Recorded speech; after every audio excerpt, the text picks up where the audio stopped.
Welcome to Stories from the Village of Nothing Much. Like easy listening, but for fiction. I'm Kathryn Nicolai. I write and read all the stories you'll hear on the Village of Nothing Much. Audio engineering and sound design by Bob Wittersheim.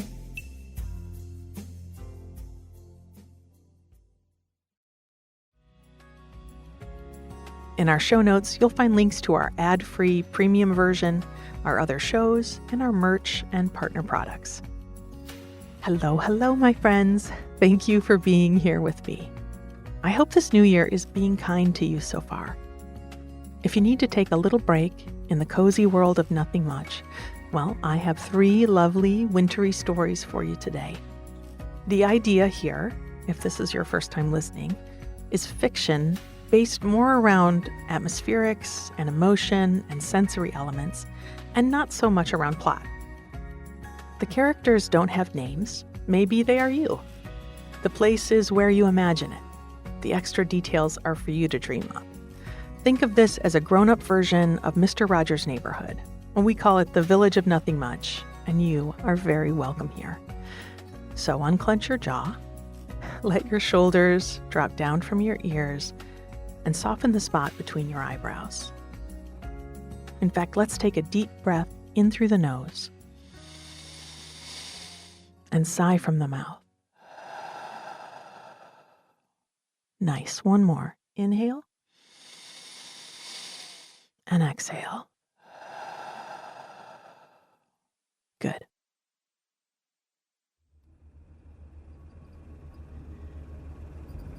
Window weather. This first week of January was just bitter cold. The snow lay thick on the ground, and long icicles hung from the eaves. I'd had to go out, a few errands that just couldn't be put off any longer. And now, as I wound my way back home, I was so glad to know I wouldn't have to leave again. The afternoon light was dim. We were still a few hours from sunset, but it looked like it might happen at any minute. A lot of houses were still strung with holiday lights, and the gleam of them in the overcast atmosphere felt like a beacon guiding me home. It was always an odd, in-between feeling at this time of year, wanting a fresh start, but needing the comfort and coziness left over from the holidays to get through it. I found it best to take in steps. One weekend, I'd take down the tree. The next, put away the Christmas village. The lights I'd leave up until a very nice weekend rolled around, say in March, when it was a joy to be outside for a few hours. And I'd let myself appreciate the process of untangling the strands and boxing them up. I drove past the skating rink in downtown and saw that not a single soul was out on it today. It was just brutally cold, and there was no amount of bundling that could make it fun to play outside. I turned past the park, where kids weren't making snowmen, and wound through the neighborhood to my house. All along my street, smoke rose from chimneys, and I was glad to see so many of us settled in for the day. As I turned into my driveway and waited for the garage door to lift, snow began to fall. Perfect timing. It felt like it had held off just for me. I drove into my garage and pushed the button, letting it close behind me. Does anyone else do this? Wait for the garage to close before you get out of the car? It feels like I'm stepping into a decompression chamber, a layer of safety between me and the whole world. It was silly, a metaphor more than anything else, but whenever I did it, I found I sighed deeply in the car. I began to unpack the groceries from the trunk, setting the bags at the top of the few steps from the mudroom into the kitchen, then slowly pulled off my boots and coat, hung up my scarf, and stuffed my gloves into the sleeve of my coat. Another sigh. In the kitchen, I emptied the grocery sacks. I love to fill my kitchen with citrus at this time of year. and topped up a bowl on the counter with sumo oranges, ruby red grapefruits, and Meyer lemons. The sharp, sweet scents clung to my fingers, and I decided to start a simmer pot on the stove to add their peels to. Most days in the winter, I kept a pot simmering to soften the air. I'd add vanilla or cardamom pods to it, but one of my favorite additions was just orange and lemon rinds. When they simmered, they released a soft floral scent, sweet and homey. As I stood at the sink filling a pot, I looked out into the yard and saw the snow was coming down thickly now. This was what my mother called window weather, as in excellent weather to enjoy from inside your cozy house, to be watched from the window. I set the pot on the stove and lit the burner and went back to sorting the groceries. I had a big sack of potatoes for the shepherd's pie I meant to make later, carrots and peas, onions and brown lentils. I'd also bought a big cabbage to roast in the oven, boxes of crackers, containers of olives, canned chickpeas and beans, hearty stick-to-your-ribs stuff that would see me through these frigid days. There were oats for porridge, arborio and jasmine rice, ramen and pastina, and packages of broth. I'd bought coffee beans and a few boxes of tea, cinnamon sticks, of which I'd add a few to the simmer pot, and a packet of lemon drop candies. From the bakery, I had a loaf of sandwich bread, a thick slice of focaccia, a half dozen oatmeal cookies, and an almond croissant for breakfast tomorrow. I'd also stopped at the bookshop before it closed for their annual vacation and picked up the new book for my book club. It was a thriller that I'd heard from more than one friend was impossible to put down and easy to read all in one day. I heard a tinkling bell, and then another, and saw 2 of my 3 cats wandering into the kitchen to check out the purchases. There was a stack of canned food for them, a bag of their kibble, and a fresh scratching post they could fight over. I set it on the floor in the corner of the dining room and let them dig in. I love dogs too, very much, but had to admit that in these frigid days, I was glad none of us needed to be walked or let outside. They were brothers, my cats, all 3 of them, and had showed up at the shelter when they were just kittens. All they'd had were each other, and though it was a big step to go from 0 cats to 3, I'd decided I could handle it. They hadn't even had names back then, and when they first came home, stepped out of their carrier, and started to explore, I found them drawn to the bowl of stones on my entryway table. I was a hobbyist beachcomber in the summertime, and had found lots of pretty rocks, even had a tumbler to polish them up. The brothers had nosed through my collection, and so I had named them Dolomite, Feldspar, and Steve. Listen, it makes sense if you know them.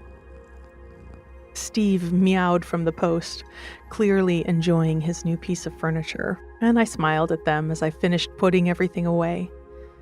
Steam was rising from the pot on the stove, and I could smell the cinnamon I'd dropped in. I turned on the light over the range and turned off the overhead, and sighed again. My home was in order. We were stocked up and ready to stay put for a bit. On the stairs, as I headed up to change out of my jeans and sweater and into my pajamas, it was nearly 3 o'clock after all. I passed Dolomite. He was my shy boy, and I stopped to give him a few pets. He had heard his brothers playing downstairs and had finally decided to creep down and join the fun. He slunk past me, and I kept climbing. From my bedroom window, I looked up and down the street, seeing lit windows, the flicker of fires going. In another few weeks, this cold spell would move on. The sun would last a bit longer each day. But for now, we'd enjoy the world inside and watch the snow fall from our windows.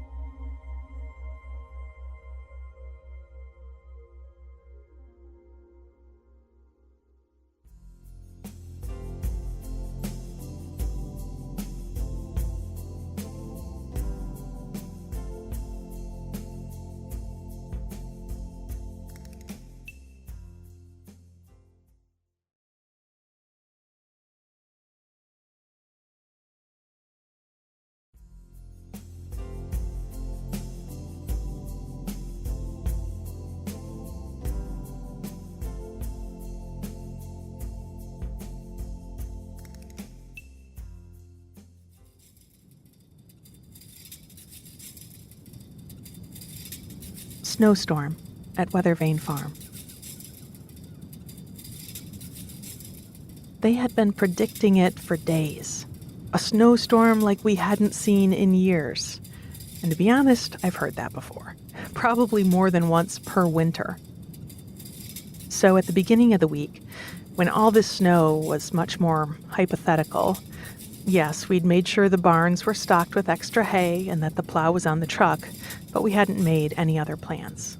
We just watched the forecasts and waited. But each day, they sounded more sure, and their predictions had grown along with their confidence. Now we weren't looking at just 5 inches of snow or even 8. Now they seemed pretty sure that by the time Old Man Winter was finished with us, we'd have 2 feet of fresh flakes to contend with. Today, when the latest prediction had played over the radio, I'd been standing in the kitchen of the farmhouse, the scent of breakfast, toast and coffee, still rich in the air, and I smiled and rubbed my hands together in excitement. Looking out from the kitchen window, I could see the calm before the storm. Our paddocks and yard were clear, trampled grasses still visible, and our rescue animals were out playing and feeding. And I like at least one solid snowstorm each year. I don't know, I find them fun, especially if we didn't have anywhere to go, which we didn't, and we had plenty of supplies, we did. I loved watching the landscape change hour after hour. The goats becoming indignant, and then about a half hour later, playing wildly in the snow. I liked tucking everyone into their stalls and pens with straw and treats and blankets, and retreating back to the house for cocoa and cookies. So now that it seemed like a sure thing, that this snow was coming, and coming soon, we set about making a list of things to get done before it got too late. Once we had our marching orders, we layered on our coats and hats, stepped into our rubber boots. My first stop was the pond on the far edge of the property, where the ducks and geese were out for their daily splash. I wondered if it would be frozen over by the end of the storm, and guessed it probably would. I'd swiped a package of blueberries from the fridge, as they were one of our feathered friends' favorite treats, and I met them at the water's edge, and tossed a handful of berries among their waddling bodies. "It's gonna snow, y'all," I called through my muffler. I turned toward the barn and tossed a few more over my shoulder, and they came toddling after me. Just then, the first flakes started to fall, and from our spot on the edge of the farm, we could see it, dropping like fairy dust over the fields and outbuildings. I smiled as we trudged down the path. When the ducks and geese were all inside their pen with fresh water and the last of the berries, I went to settle the donkeys. Our youngest, a donkey named George, who had been born in the spring, was excitedly chasing through the yard with our husky Frigo. They had become good friends over the summer and often napped together in the donkey enclosure. I wondered if I'd have a hard time getting Frigo to come into the house with me once the chores were done today. He loved the snow and cold, and I decided if he wanted to snuggle with George and Muriel and the other donkeys, it would be fine. Their part of the barn was well insulated, and a few years back, while we were renovating, pulling out rotten floorboards, we'd installed underfloor heating, which the animals loved. It was never toasty in there, but it was never frigid either. And one of the promises we made to the animals we gave sanctuary to was that their best days lay ahead of them. But they would feel cared for, and if we could manage it, even a bit pampered, and heated floors definitely helped. I called for George and Frigo. The snow was thick now, and I couldn't see much past the edge of the corral. The ponies who'd been out with them had had enough and came clippity-clopping through the open barn doors. I brushed the snow out of their hair and settled them in their pen. I called again for George and Frigo, and in the distance heard the goats being called in from their yard. We'd decided to divide and conquer in our chores, and I was a bit glad I'd not ended up with the goats on my list. They were stubborn and silly, and while I loved them very much, I knew getting them to all go in the same direction was a bit like herding cats. Speaking of cats, I looked down the row of pens, past the pigs who were snoring in their straw and the llamas munching their grasses, to see if the barn cats had shown up to snuggle in. They, unlike the goats and George and Frigo, did not need to be convinced to come in out of the weather. I found them stretched out on the elevated walkway we'd built for them over the summer. They liked to make their rounds around the barn and look down on the other animals. It's a cat thing. I filled their water and food bowls and added extra blankets on the beds balanced up on their shelf.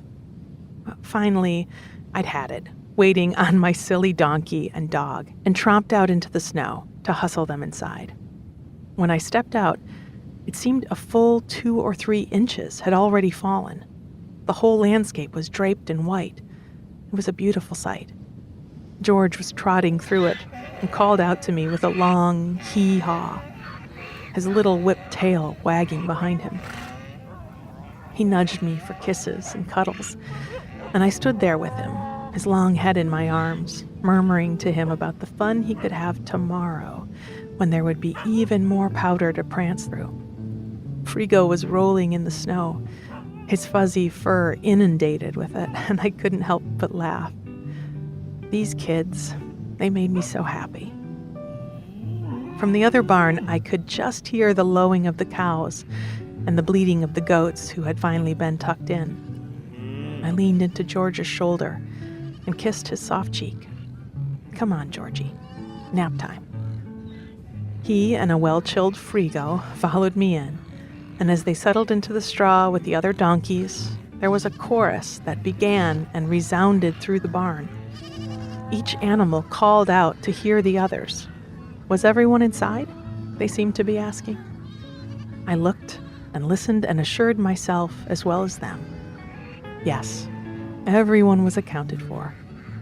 Everyone had bedding and food and water, favorite stuffies and balls to play with.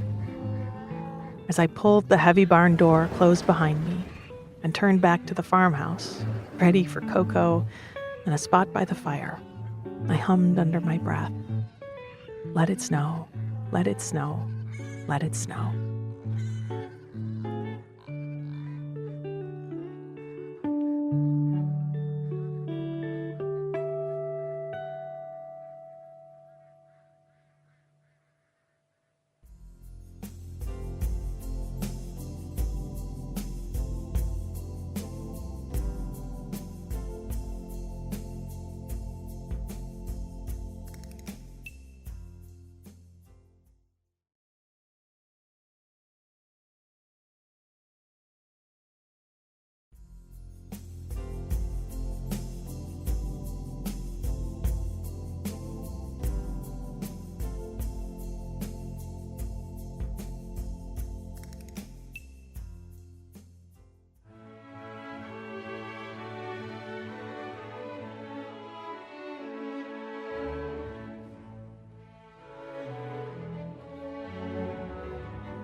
The Innkeeper's blanket. It had started as a scarf. I hadn't picked up a crochet hook in ages, a decade maybe. But while I was cleaning out a closet on the second floor, I'd found a basket full of yarn and hooks in several sizes. And I'd sat right down on the stairs and pulled a length of fiber from one of the skeins and wondered if my hands still knew how to do this. Sure enough, as I tied off a loop and poked a hook through it, like riding a bike, I quickly made a long chain of simple stitches. And as I did, I even said aloud, "Yarn over." That, I remembered, was what my mother had said when she'd taught me this first step in the process when I was a little girl. I turned the chain around and stitched over it, marveling at how my fingers remembered the movements of tucking the hook through a loop, wrapping the yarn over and pulling it back through.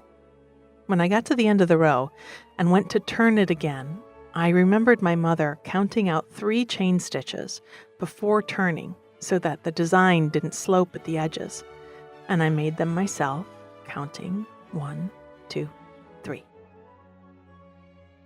I'd sat there in the dim winter light, and held the row of stitches out at arm's length to admire it. I knew right then I'd found a project for the winter months.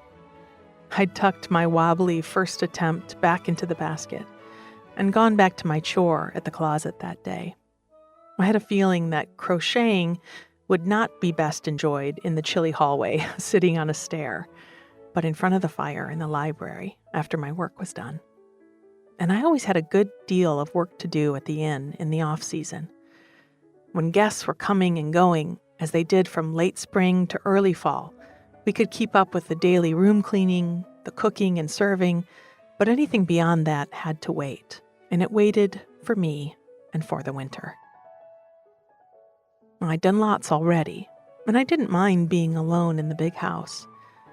I played music to keep me company and worked from room to room, deep cleaning, steaming the curtains, polishing the wooden banister from the front hall all the way up to the attic. Friends visited now and then. We'd have tea parties in the giant ballroom on the 3rd floor. Once a week I went to book club at the shop in downtown. I cooked pots of soup down in the kitchen and ate pickles from our pantry that Chef had put up in large batches in the summer. And I liked cleaning out the cupboards and closets most of all. I'd been the innkeeper here for many years already, but I knew that this house still had secrets she kept from me. So each winter, I'd pick a few cubbies and closets and clean them out to their back walls. And I always found some interesting things. Before I'd come upon the basket of yarn, I'd found a stack of old board games, the seams of their boxes splitting apart, even under a layer of yellowing tape that was likely already 40 years old. The best part had been opening them up, taking in their dusty, warm scent, and finding scorecards in faded pencil, showing who had won a hard-fought game of cribbage long before I was a twinkle in the old house's eye. In a box with candlesticks, and for some reason very old tulip bulbs, were a stack of menus, some even handwritten from fancy dinners held here in the inn's earliest years. I'd sent pictures of them to Chef, who was cooking in a ski resort for the winter.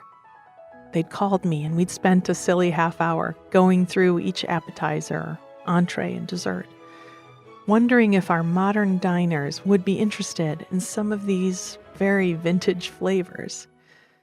Maybe, we'd said, we could find a few choice picks and add them to our rotation in the spring. After days like that, I'd clean up and I'd reach for my crochet basket and stretch out on the sofa in the library and work away at it for a while. That's how the scarf had turned into a blanket. I'd bought some new yarn at the craft shop and a bendier hook that felt better in my hands.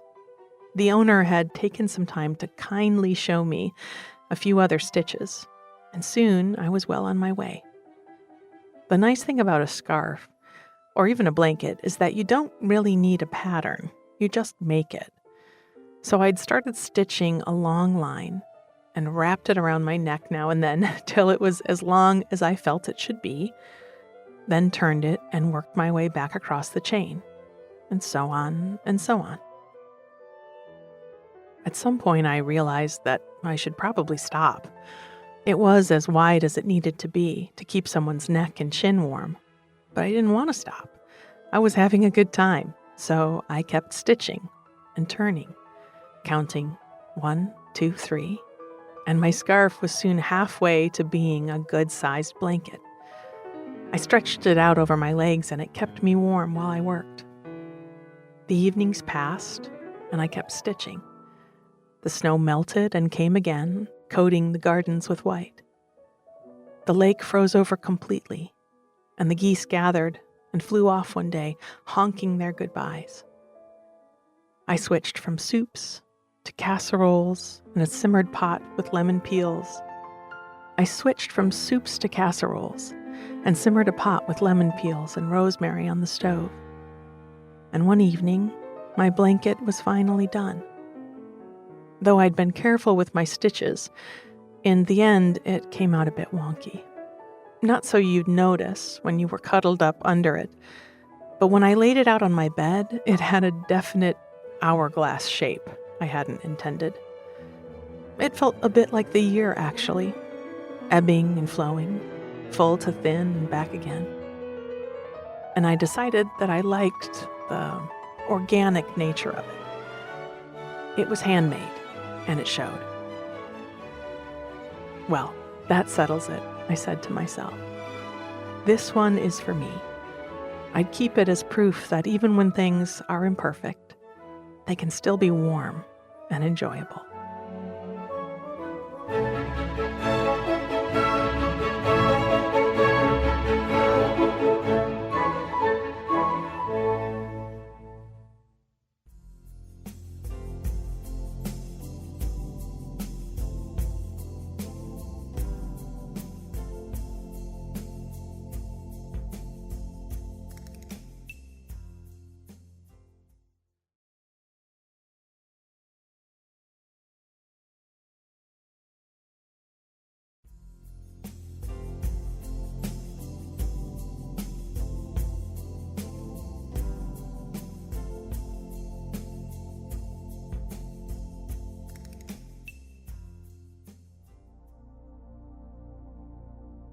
As I reread these stories today, we are in a very cold week in Michigan, one in which we are also not leaving the house unless absolutely necessary.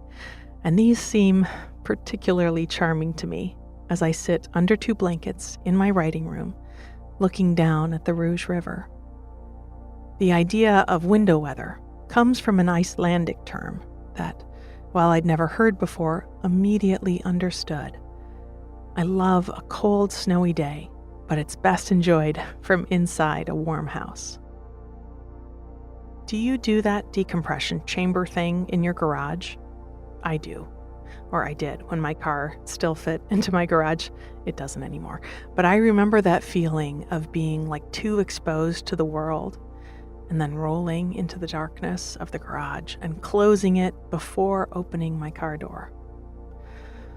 Big sigh. The window weather episode features a lot of food, and I think of this as almost a genre of stories that I write. Occasionally, I write food-heavy episodes, and for a lot of listeners, that pushes a button that feels very cozy and enjoyable, and for some others, it can be a trigger. Now, it's been a while since I've talked about this, but as someone who lived with eating disorders for double decades, I want to just hold some space and consideration for those of you who might feel uncomfortable there. Often people write comments about this, saying that they can't fall asleep to food-heavy stories because they get hungry and they're trying not to eat before bed. So just let me be a voice that says this. My dear, if you are hungry, please eat. There is a solution there. Eat as much as you need to, as often as you need to, no matter what you ate yesterday. I policed this in my own life until I was a few inches from destruction, and it squeezed a lot of joy from my life, made me focus on things that don't matter. It stole my attention and energy and left me with a lot of healing to do. On the other side of it, though, I want to say that recovery is possible and beautiful. I'm 6 years into recovery and have never felt better in my body and about myself. So no, I won't stop writing about food. If the trigger feels too difficult to manage on your own, please get some help. I wrote about a thriller book from a book club that the narrator can't put down, and I bet I was thinking about the book My Murder by Katie Williams. Oh my gosh, if you need one that you just barely come up for air with, go get it right now. I know I said in the intro that my characters don't have names, but clearly I only meant the humans. Naming animals is one of the great joys of my writing, and I won't ever give it up. Where did Feldspar, Dolomite, and Steve come from? They just emerged fully formed one day, and I realized I need to write more about them. I'll make a note about that. Now, this narrator also appears in the stories called The Beachcomber and Mudlarking. In the Snowstorm at Weathervane farm story, I got to tell you more animal names. I love that the husky is called Frigo. In Italian, a refrigerator is called a frigorifero, or frigo for short, and that felt so fitting for a dog that never wants to come in from the cold. There was a line in there where the narrator calls the animals kids, and when I reread it today, I flashed back to a difficult moment at the emergency vet with our sweet Doxy Salsicha many years ago. She had congestive heart failure, and we were there in the middle of the night while they were adjusting her meds. And my wife and I were absolute messes. And the very compassionate vet who talked to us consistently referred to dogs as kids, saying that these kids with heart issues, etc. And it made me feel like the level of emotion I was experiencing wasn't weird or inappropriate. I felt like a parent in the ER, terrified for my kid. And she was very kindly using words that fit that. And even now, thinking back to that level of emotional intelligence that she showed, it just makes me so grateful. And I clearly still appreciate it a decade later. Words matter. In our last story, we visited the inn and did a bit of crafting. I learned to crochet as a kid from my mom, just like in this story, and have returned to it every now and then, always finding it a calming, creative activity. My blankets very much resemble the Innkeeper's with their hourglass shapes. Thinking about cleaning out cubbies in the inn made me think about a cubby in the hall next to my writing room right now that sits behind some closed cupboard doors, which my wife and I have made a silent pact to not look into. Our house is haunted by very friendly energies, but we both agree that whatever is in that cabinet is none of our business. Funny how you can just feel that in some spaces, right? And I've learned that good fences make good neighbors. So with that, I send you out into the rest of the day. I hope this week brings you moments of calm, watched through a window in a safe spot. That you know when you tuck in for the night that everyone is accounted for, and that you have a warm blanket to pull over you, even if it isn't even and perfect.